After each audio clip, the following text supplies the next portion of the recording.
Is it okay to miss Sunday service to attend a test to decide in which college to join? Or is it okay to miss the test to attend the Sunday service? ఇక్కడ ప్రశ్న ఏమిటంటే, Yeah. మరి ఒక పరీక్ష రాయాలి ఆదివారం, అది రాస్తేనే నేను ఒక కాలేజీలో చేరతాను లేదని తెలుస్తుంది. అటువంటి పరీక్ష కోసం నేను సండే చర్చ్ మానేయచ్చా, లేకపోతే సండే చర్చ్ కోసం నేను ఆ పరీక్ష మానేయాలా? So what do you think is the answer? As parents you tell. తల్లిదండ్రులుగా మీరు జవాబు ఏమై ఉంటుందని మీరు అనుకుంటున్నారు, చెప్పండి. I want you to answer. మీరు జవాబు చెప్పాలని నేను కోరుకుంటున్నాను. They can miss the Sunday meeting? వాళ్ళు ఆదివారం కూడికను మానేయచ్చా? Yes. అవును. When should they should not miss? ఎప్పుడు వాళ్ళు మానకూడదు? When they use that as an excuse not to come to the church. సంఘానికి రాకుండా ఉండడానికి దాన్ని ఒక సాకుగా వాడేటప్పుడు మాత్రం మరి వాళ్ళు They మానకూడదు. find out some reason so that they can cut the church.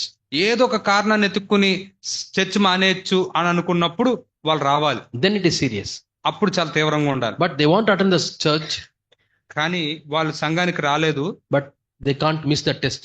కానీ అదే రాలేకపోయారు, కానీ వాళ్ళ పరీక్ష కూడా మానేయలేరు కూడా. Yeah, it is not a sin if you cut the church and write the test. కాబట్టి చర్చ్ మానేసి మీరు పరీక్ష రాయడం అనేది ఏం పాపం ఏం కాదు. Jesus understands. యేసయ్య అర్థం చేసుకుంటాడు. Yeah, no problem. కాబట్టి ఇక్కడ సమస్య ఏం లేదు. In our church, two people put a small skit. మా సంఘంలో ఇద్దరు చిన్న నాటిక వేశారు. Elder brother and younger brother. అన్నయ్య తమ్ముడు. Yeah. So it was a Sunday. అది ఆదివారం. So elder brother said, అన్నయ్య అన్నాడు, I will go for fishing. నేను చేపలు పట్టుకోవడానికి వెళ్తాను. I will catch some fish. కొన్ని చేపలు పడతాను. And we'll prepare fish curry. చేపల కూర వండుకుందాం. We will eat. మనం తిందాం. And the second boy, రెండో అబ్బాయి, he said, I will go to church. నేను చర్చ్కి వెళ్తాను అని చెప్పాడు. Okay, you go to church. సరే, నువ్వు చర్చ్కి వెళ్ళు. You pray for me also. నువ్వు నా కోసం కూడా ప్రార్థన చేయి. That I will get good fish. నేను మంచి చేపలు పట్టుకోవాలని. Okay. అయిపోయింది. First fellow went, took a basket and a towel, went for fishing. మొదటి అబ్బాయి ఏమో టవలోని బుట్ట పట్టుకుని చేపలు Water is coming. Water is coming. నీళ్ళు వస్తున్నాయి. And he tries to catch fish. చేపలు పట్టుకోవడానికి ప్రయత్నిస్తూ ఉన్నాడు. Oh, by this time they would be praising God. ఈ సంఘంలో ఇప్పుడు దేవుని స్తుతిస్తూ ఉంటారు. I know what songs they were singing. వాళ్ళు ఏ పాటలు పాడుతున్నారు నాకు They తెలియదు. would have sang this song. వాళ్ళు ఈ పాట పాడుంటారు. Oh, now it is prayer time. ఇప్పుడు ప్రార్థనా సమయం. They would have prayed for the message. వాళ్ళు వర్తమానం కోసం ప్రార్థన So last week the elder told that this week he will preach on love. గత వారం పెద్ద చెప్పాడు, ఈ వారం ప్రేమ గురించి So మాట్లాడుతున్నాడు. he will be preaching on love. బహుశా అతను ప్రేమ గురించి So all the time he was fishing, చేపలు పడుతున్నంత సేపు his mind was in the church. తన మనసు అంతా చర్చ్ మీద ఉంది. The boy who went to the church, కానీ చర్చికి వెళ్ళిన అబ్బాయి, he's sitting in the church. అతను చర్చిలోనే కూర్చున్నాడు. Oh, my Anna is going to fish. మా అన్నయ్య చేపలు పట్టడానికి I వెళ్ళాడు. don't know whether he got fish or not. చేపలు పట్టుకున్నాడో లేదో, What type of fish he got? ఏ రేఖం చేప పట్టుకున్నాడు, Big or small? పెద్దదా చిన్నదో, Will he prepare good fish curry? మంచి చేపల కూర వండుతాడో లేదో, Will he wash the fish properly? అసలు చేపను శుభ్రం కడుగుతాడో That is, లేదో, his mind is there. తన మనసు అంతా అక్కడ ఉంది. Now tell me who will be accepted? ఎవరు అంగీకరించబడతారు చెప్పండి. So simply by telling that you are coming to the church and sitting doesn't make you spiritual. కాబట్టి నువ్వేదో వచ్చి సంఘంలో చర్చిలో కూర్చున్నంత మాత్రం నువ్వు ఆత్మీయుడు అయిపోవు. Your physical body is in the church. నీ భౌతిక శరీరం సంఘంలో ఉంది, Your mind is in fishing. కానీ నీ మనసు మాత్రం చేపల దగ్గర ఉంది. That boy body is in fishing. తన శరీరం ఏమో చేపలు పట్టి దగ్గర ఉంది, His mind is in church. కానీ తన మనసు మాత్రం చర్చిలో ఉంది. So God sees the attitude. కాబట్టి దేవుడు ఎప్పుడు వైఖరులు చూస్తాడు. How can you tell that, brother? ఇది ఎలా చెప్పగలవు సహోదరుడు? Can you tell one example from Jesus' life? యేసే జీవితం నుంచి ఒక ఉదాహరణ చెప్పండి. Yes, Jesus told a story. యేసే కూడా ఒక కథ చెప్పాడు. There was a robber ఒక దొంగ ఉన్నాడు, who hit a man, ఆ దొంగ ఒక వ్యక్తిని కొట్టేసాడు, robbed everything, అన్ని దోచుకుని వెళ్ళిపోయాడు, and left him half dead. ఇంకా చచ్చిపోయే స్థితిలో వదిలేసిపోయాడు. And this robber left, ఆ దొంగ వదిలేసి వెళ్ళిపోయాడు. and he was bleeding, రక్తం కారిపోతుంది, half dead, might be unconscious.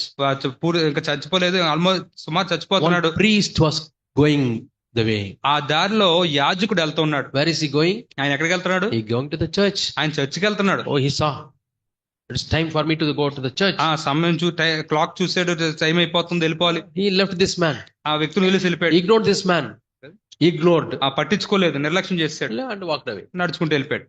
Next man comes. తర్వాత ఇంకో వ్యక్తి He's the వచ్చాడు, Levite. అతను లేవీడు. He is also seeing the church timing. అతను కూడా టైం చూసుకుంటున్నాడు. Oh, it's time. I have to be on time to the church. లేదు, నేను సమయానికి I చర్చిలో have to do ఉండాలి, the Bible reading. నేను అక్కడ బైబిల్ చదవాలి. And this fellow is needing help. కానీ ఈ వ్యక్తికి ఏమో సహాయం అవసరం. Oh, let him be there. He goes. సరే, అతను అక్కడ నుండి నేను వెళ్ళిపోతాడు. And third person comes. తర్వాత మూడో వ్యక్తి వచ్చాడు, He's a Samaritan. అతను సమరయుడు. He binds his wounds, అతని దెబ్బలకి అన్ని కూడా గాయాలు కట్టాడు, cleans the wounds, శుభ్రం చేశాడు, and puts him in his donkey తన గాడిద మీద ఎక్కించుకున్నాడు, and takes him to a hospital, తన ఆసుపత్రికి తీసుకెళ్లాడు, takes him to a inn, ఒక సత్రానికి తీసుకెళ్లాడు, pays money and gives him food. డబ్బులు ఇచ్చి తనకు ఆహారాన్ని ఇచ్చాడు. Jesus said, who is the neighbor?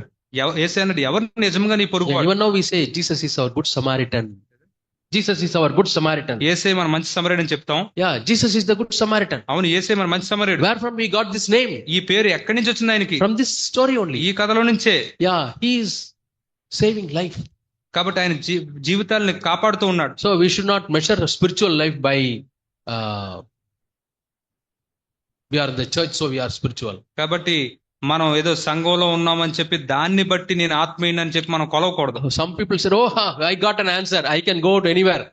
ఇప్పుడు కొంతమంది అనుకుంటారు, నాకు ఇప్పుడు జవాబు దొరికేసి I నేను can ఎక్కడ go పడితే అక్కడికి fishing. వెళ్ళిపోవచ్చు, నేను చేపలు పట్టుకోవడానికి You వెళ్ళిపోవచ్చు. are looking for opportunity to cut the church. నీవు సంఘాన్ని Church meeting. చర్చ్ మీటింగ్ తప్పించుకోవడానికి నువ్వు అవకాశం వెతుకుతున్నావు. So God will guide you. కాబట్టి దేవుడే నిన్ను నడిపిస్తాడు. So if you, some people go to some place of work where there is no church. కొంతమంది సంఘమే లేని ప్రదేశాలకు పనిచేయడానికి వెళ్తారు. What is God's will? దేవుని చిత్తం ఏంటి? Should he work or should he resign and come and jobless attend the church? మరి అతను పని చేసుకోవాలా, లేకపోతే పని మానేసి ఇక్కడికి వచ్చి చర్చిలో వచ్చి ఉండాలా? No, he has to take care of the family. తన కుటుంబాన్ని తను చూసుకోవాలి. That is important. అది ప్రాముఖ్యం. Yeah.